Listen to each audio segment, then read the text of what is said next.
Everyone.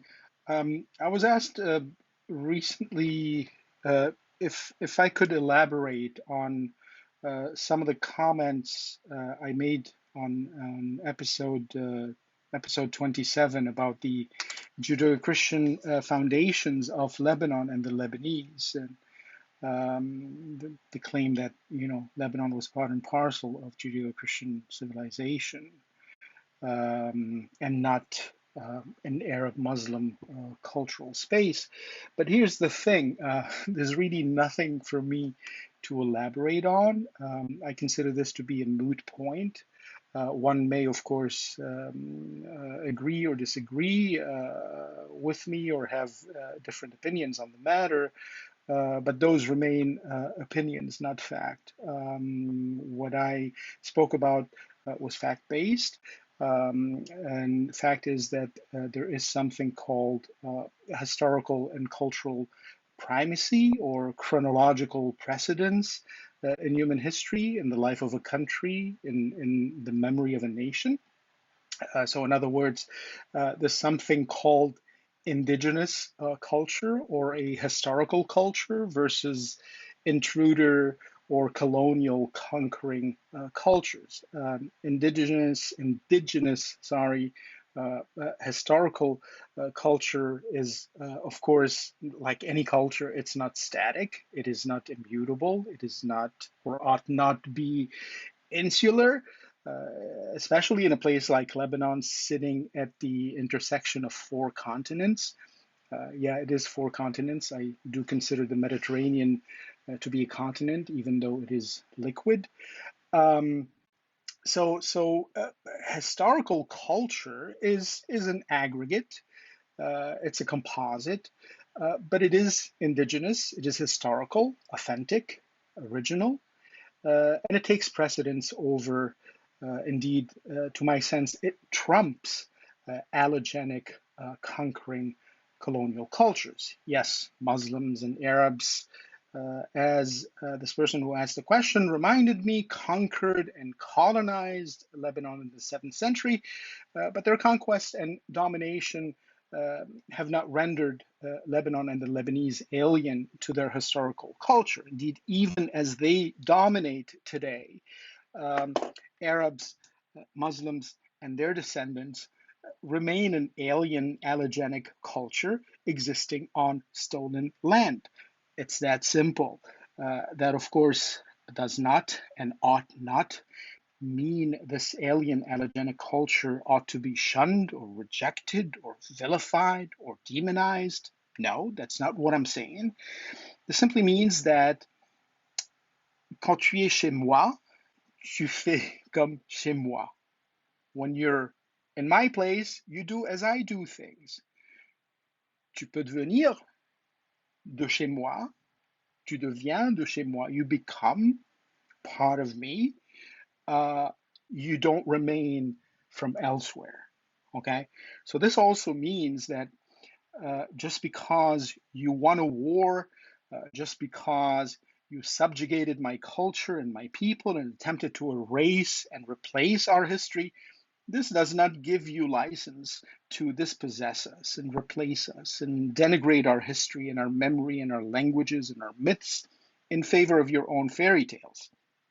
You have no right to render me a stranger in my own home. Now, keep in mind that you are the colonialist, you are the interloper here. Uh, you are the one expected to adopt my norms. You are the one expected to adopt my indigenous historical culture, not me accommodating your intruder culture. It is fair to live in Lebanon, uh, um, uh, uh, ought to become um, um, your your home. So, but I'm sorry, it is not fair for you to live in Lebanon and have your heart elsewhere in Arabia or Iran, for that matter. Have your intellectual, emotive, and spiritual hearth in Iran or Arabia. Um, You may want to do that. Many Muslims in France, for instance, live in France and flees France, but have their sort of prime attachments to their Muslim Arab heritage. And that is, in a sense, fair. Fair also is the fact that in the case of Lebanon, um, Lebanon is the Lebanese people's only historical, cultural, emotive, and spiritual hearth. Lebanon is both the Lebanese people's national home and their emotive, spiritual Vatican and Jerusalem and Mecca.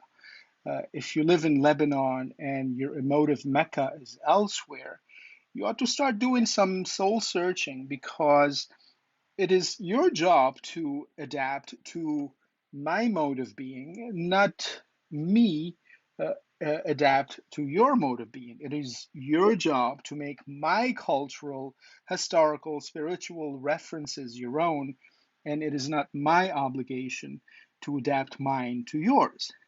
There is no cohabitation, to use a French term, and there's no coexistence, to revive a Lebanese term, without the interloper assimilating wholly into the host society. I cannot coexist with an alien culture if I cannot be master of my own home.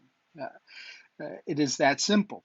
Once that mastery of what is mine is made clear and imposed, then the codes of hospitality and coexistence and cohabitation can be defined and worked upon. You may want to ask, what is the meaning of being a master in my own home? The answer is simple. It is part of an aggregate of the elements of what I called initially indigenous or original or historical culture. It is shared history, shared languages, literatures, literary texts, religious texts, cultural references, myths, humor, food habits, drinking habits, language habits, traumas, obsessions, feelings, loves, hates, likes, dislikes, seductions, treatment of others, treatment of women, gender relations, memories, so on and so forth. So when you appropriate these Lebanese basics and make them your own, you become Lebanese, period. When you're a Senegalese in France bragging about nos ancêtres les Gaulois, you become a Frenchman. You expropriate these French elements. By the same token, when you're a descendant of Arab Muslim conquerors of Lebanon and you brag about our Phoenician ancestors and the Maronite churches, the glory of Lebanon has been given him, you become Lebanese. It's that simple. So let me conclude again with this. Lebanon is part and parcel of the Judeo-Christian historical and emotive space. Newcomers, even if they came in the 7th century, must internalize that reality in order to become Lebanese. You're welcome.